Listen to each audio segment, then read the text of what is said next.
Hello everyone, how are you doing? This is MD Tech here with another quick tutorial. In today's tutorial, I'm going to show you guys a little bit of information about enabling or disabling the usage and diagnostic settings on your Android smartphone. So whether it's a Samsung Galaxy, Google Pixel, or Android phone, in today's tutorial, we're going to be answering that question. And without further ado, let's go ahead and jump right into it. So all you have to do is swipe up on your home screen and select the settings gear button.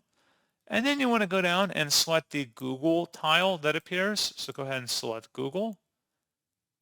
And now select the All Services tab at the top.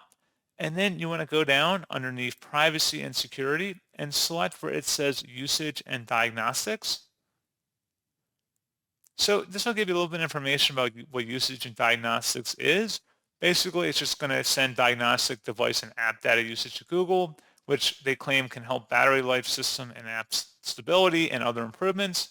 So basically, it's sort of to help developers, and that's what Google reports here. If you want to enable usage and diagnostics, you can turn that on or off at the top by just clicking inside this oval one time and turn it on or off.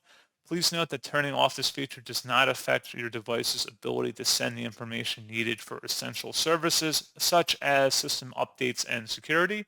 So just want to definitely point that out. So pretty straightforward process on that, guys. And as always, thank you for watching. I do hope that I was able to help you out, and I do look forward to catching you all in the next tutorial. Goodbye.